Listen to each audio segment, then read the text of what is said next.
Hello guys, সকাল সকাল বের হলাম আজকে সাইকেল রাইডে। প্রতিদিন ফজরের পর প্ল্যান করেছি 1 মাস টানা সাইক্লিং করব, তো সাথে থাকুন। বন্ধুরা আজকে নিয়ে বেরিয়ে পড়লাম। খুব ভোরে ঘুম থেকে উঠে সাইকেল চালানো অনেক বেশি পরিমাণ স্ট্রাগলের ব্যাপার, কারণ ঘুম থেকে উঠতে অনেক কষ্ট হয়। যদি আপনি একবার ঘুম থেকে উঠতে পারেন এবং সাইকেল রাইড করেন, আপনার মন মানসিকতা সব কিছু একদম ফ্রেশ হয়ে যাবে। কারণ সকালবেলা ওয়েদারটা এত ভালো থাকে, সেটা গরমের দিন হোক অথবা শীতের দিন হোক, কোনো সমস্যা নেই, আপনার মনটা ফ্রেশ হয়ে যাবে। গাড়ি চালাইতে চালাইতে আমরা আম্বরখানা পয়েন্টে আসছি। এখানে আমরা একটা টি ব্রেক নিব। এখানে একজন মুরব্বী চাচা আছেন, ওনার কাছ থেকে চা খাবো। চাচা আসসালামু আলাইকুম। ভালো আসেননি? আচ্ছা আচ্ছা, খুব সুন্দর থাকে।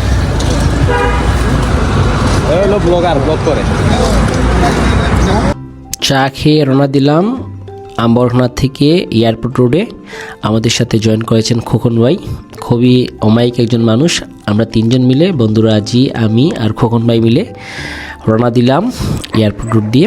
আপনারা জানেন এয়ারপোর্ট রোড হয়ে সোজা লাক্কাতুরা স্টেডিয়ামের ঠিক অপোজিটে যে রোডটা আছে, সেটা হচ্ছে গিয়ে আপনার অক্সির যে রোডটা আর কি। ওইখানে এন্ট্রিটা হচ্ছে রেস্ট্রিক্টেড, তো আপনি মেন দরজা দিয়ে বা মেন গেট দিয়ে ঢুকতে পারবেন না। এই জন্য আপনাকে একটা চূড়াই রাস্তা খুঁজে বের করতে হবে। সেটা হচ্ছে স্টেডিয়ামের ঠিক অপোজিটে যে রোডটা, এই যে দেখতে পাচ্ছেন এই রোডটা, এটা হচ্ছে গিয়ে আপনার ওই যে সোজা স্টেডিয়াম আছে, স্টেডিয়ামের ঠিক বিপরীত পাশে আমরা ঢুকলাম। তো এদিক দিয়ে সোজা গিয়ে বামে ঢুকো, একটু সামনে গেলেই এই চিপা দিয়ে, বাম পাশ দিয়ে যে এই চিপা চিপাগুলিটা গেছে, এই চিপাগুলি দিয়ে আপনাকে যেতে হবে অক্সির ভেতরে। প্রথমে একটু মাটির রাস্তা, তারপর হচ্ছে গিয়ে মেইন এন্ট্রি, পাশ দিয়ে আপনি ঢুকে পড়বেন। আমরা ঢুকে পড়লাম। খুব ভোর ছিল, যারা অক্সির ভেতরে এমপ্লয়ি ছিল তারা মোটামুটি কাজে বের হয়েছে, বাট ওয়েদারটা এত বেশি জোশ ছিল। আপনারা যারা অক্সির ভিতরে ঢুকছেন জানেন কত সুন্দর। আর সিলেটে যারা এখন অক্সির ভিতরে আসেন নাই, তাদেরকে বলবো অবশ্যই আপনি একবার আসবেন। হেঁটে অথবা সাইকেলে অথবা বাইকে করে আসতে পারেন, যেহেতু আপনি কার বা সিএনজি নিয়ে ঢুকতে পারবেন না। খুবই সুন্দর এবং মনমুগ্ধকর একটা জায়গা। আমরা এখানে বসে কিছুক্ষণ রেস্ট করলাম। সূর্যটা জাস্ট উপরে উঠেছে আর কি, ফজরের মনে করেন 40 মিনিট পর হবে।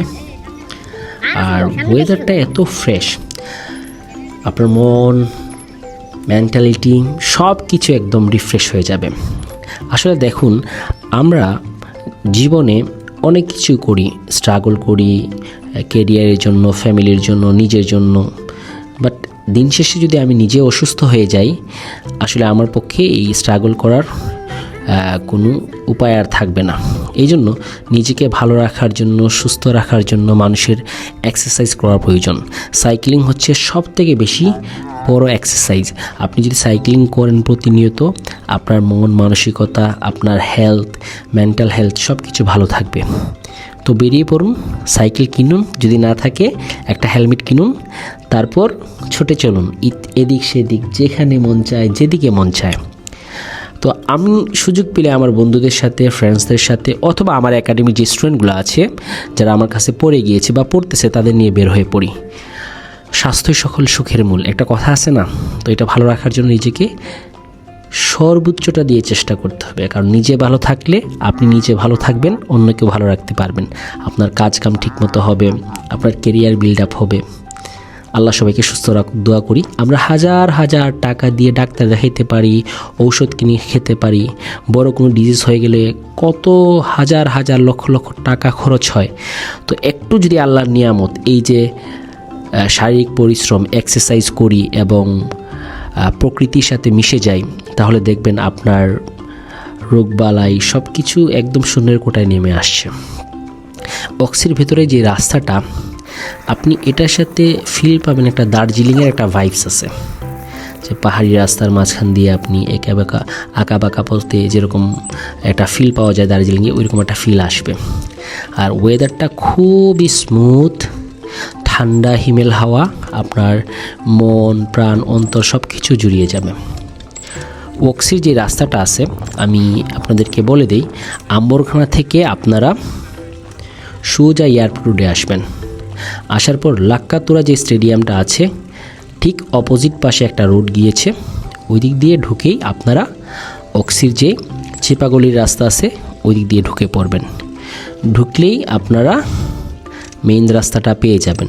তবে ভালো কথা, ওইখানে রেস্ট্রিক্টেড এরিয়া হওয়ার কারণে মেইন গেট দিয়ে প্রবেশ করা যায় না, এই জন্য আপনাদেরকে ওই বাইপাস যেগুলো আছে ওই দিয়েই কী করতে হবে, আসতে হবে।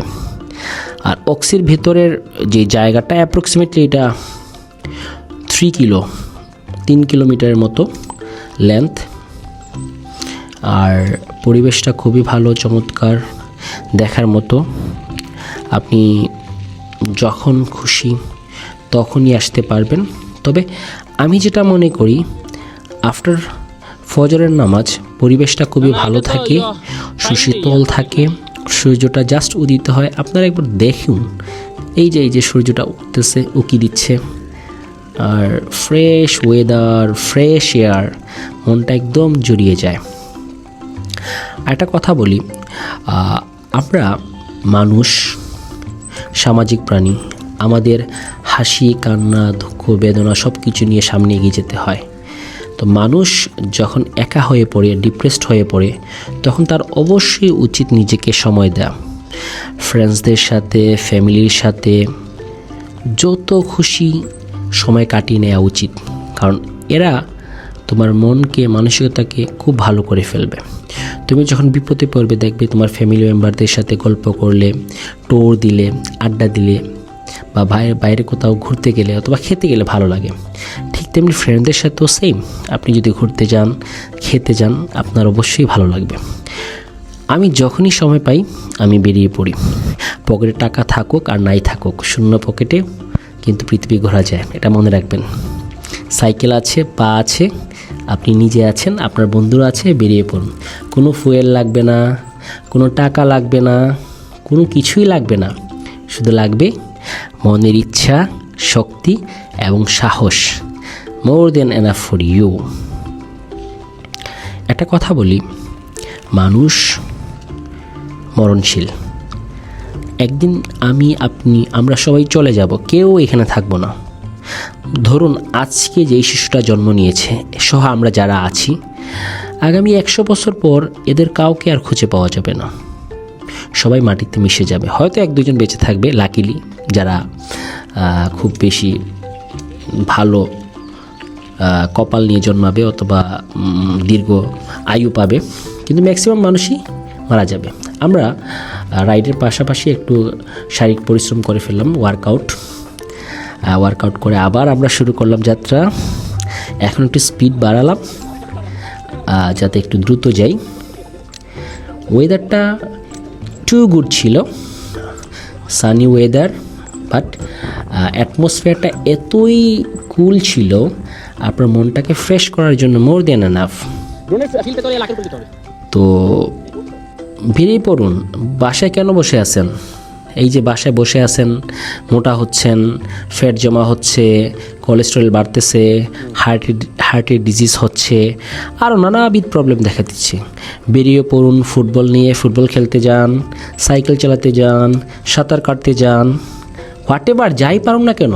একটা জিনিস মনে করেন, আপনি এখন মিড এজে আছেন, আপনার অনেক টেনশন, ফ্যামিলি, ক্যারিয়ার সব কিছু, কিন্তু আপনি যদি অসুস্থ হয়ে যান, এই সব কিছু ধুলে মিশে যাবে।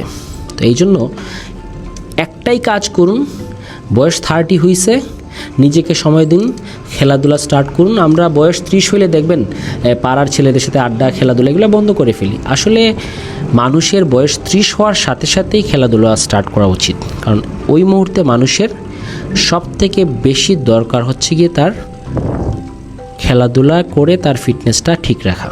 তো এই জন্য আমি সবাইকে বলবো, আপনারা বের হয়ে আসুন, পৃথিবীটা দেখুন, নিজেকে সময় দিন, সাইক্লিং করুন। That's it.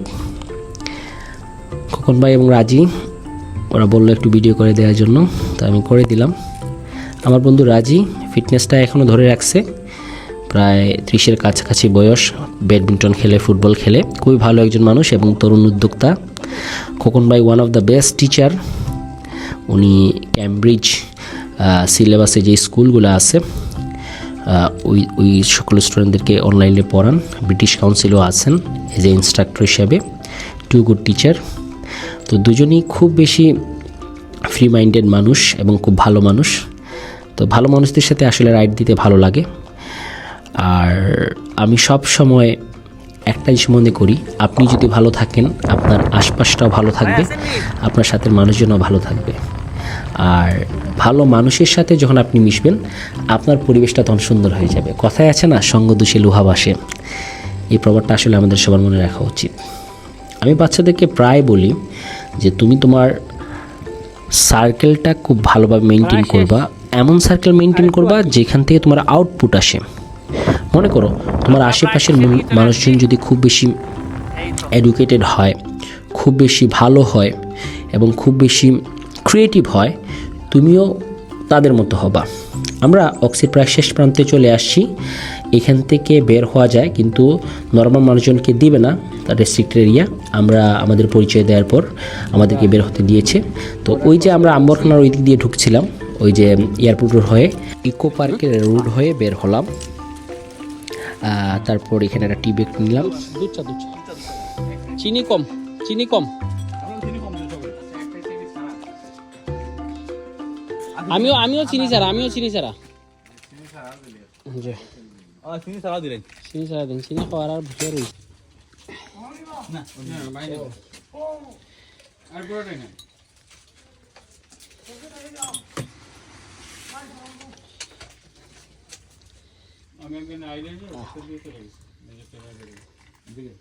আমি এখানে আসছি তো কদিন আগে আসছি।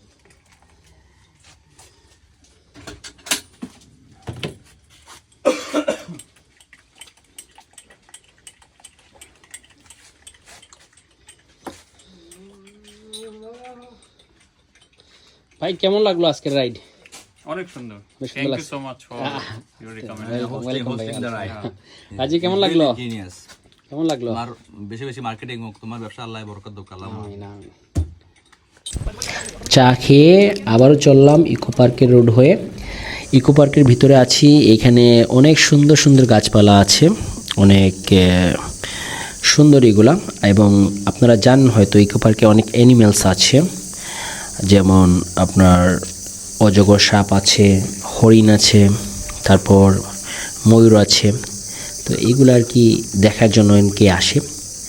তো আমি বলবো আপনারা যদি সিলেটের আশেপাশে থাকেন অবশ্যই দেখে যাবেন। এই যে দেখেন, এটা হচ্ছে ময়ূরের জায়গা, এখানে ময়ূর রাখা হয়েছে ইনডোরের মতো করে। তো আমি একটা মনে করি পাখিদেরকে মুক্ত জায়গায় রাখা উচিত, তারপর মানুষজন কিছু রাখে দেখার জন্য। এই যে পাইথন, অজগর সাপ ঘুমিয়ে আছে, আমরা ডিস্টার্ব করলাম না, খুবই ভালো লাগছিল। সকাল তো, ঘুম থেকে এখনও ওঠে নাই, এই যে বাচ্চাদের মতো ঘুমিয়ে আছে। এদিক দিয়ে একটু ভেতরে যাওয়া যায় ইকো পার্কের, আমরা একটু ভেতরে গেলাম। দেখার মতো অনেক জায়গা আছে ইকো পার্কে, আপনি এসে ভালোই টাইম স্পেন্ড করতে পারবেন। সকালে আসলে অনেক ভালো লাগবে, কারণ ওয়েদারটা অনেক ভালো থাকে এবং ফ্রেশ থাকে। 500 একর না 50 একর? বন্ধুরা আজই সামনে এগিয়ে যাচ্ছিল, তার একটু এক্সপ্লোর করতে ভালো লাগে যে নতুন কী কী আছে দেখা যাক। আমিও তার পিছনে ছুটে চললাম এবং আমার পিছনে খোকন ভাই ছিলেন, খুবই ভালো মানুষ, লোকটা খুবই ভালো। এই তো লাইফটা এরকম চলে যাচ্ছে। আমি লাইফটাকে এনজয় করতে চাই, আল্লাহ যাতে সুস্থ রাখেন। এখানে অনেক অ্যানিমেলস আছে, আমরা মোটামুটি এখানে চক্কর দিয়ে বের হয়ে পড়লাম। ইকো পার্কের রাস্তা ধরে হাঁটতেছি আমরা। ইকো পার্কের রাস্তা দিয়ে যখন গাড়ি চালাচ্ছিলাম তখন আশেপাশে অনেক কিছু দেখতে পাচ্ছিলাম, গাছপালা, পশু পাখি এবং কিচিরমিচির আওয়াজ শোনা যাচ্ছিল। ইকো পার্কের রোড হয়ে আপনি যখন বের হবেন তখন আপনি সামনে পাবেন হচ্ছে গিয়ে সিলেট ইঞ্জিনিয়ারিং কলেজ, এর পাশে হচ্ছে গিয়ে সিলেট কৃষি ইউনিভার্সিটি এবং আরও অনেকগুলো ইনস্টিটিউট আছে এর মধ্যে, যেমন সরকারি দুগ্ধ খামার আছে, ছাগল উন্নয়ন কেন্দ্র আছে, ছাগল প্রজনন কেন্দ্র আছে, অনেক গবেষণা কেন্দ্র এখানে রাখছে। মানে এই রোডে অনেক কিছু সরকারি ইনস্টিটিউট আছে। আমরা ইকো পার্ক থেকে বের হয়ে গেলাম, সাইকেল চালাচ্ছি, আর সাথে আমার ক্যামেরা অন ছিল। একটু এক্সপ্লোর করতেছি, ফিল নিচ্ছি, সাইকেল চালাচ্ছি, ভিডিও করছি। টু গুড, ভালো লাগে অনেক। মনে রাখবেন লাইফটা অনেক ছোট, এনজয় করতে হবে। এই যে ছাগল উন্নয়ন খামার, এর পাশে হচ্ছে সিলেট ইঞ্জিনিয়ারিং কলেজ। এর ঠিক সামনে বা পাশে হচ্ছে গিয়ে, ডান পাশে হচ্ছে গিয়ে আপনার সিলেট কৃষি ইউনিভার্সিটি, এগ্রিকালচার ইউনিভার্সিটি।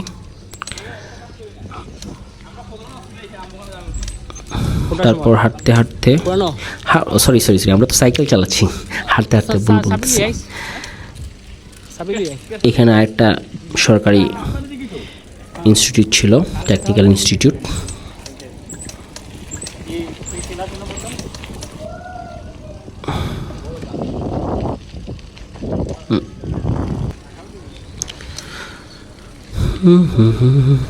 আসলে বাইকে রাইড করার মধ্যে মজাই আলাদা।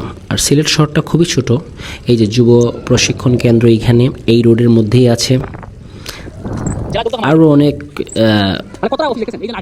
ইনস্টিটিউট এখানে আছে। আপনারা যখন আসবেন অবশ্যই ঘুরে দেখবেন। আমরা মোটামুটি একদম টিলাগড় এর রাস্তায় চলে আসছি।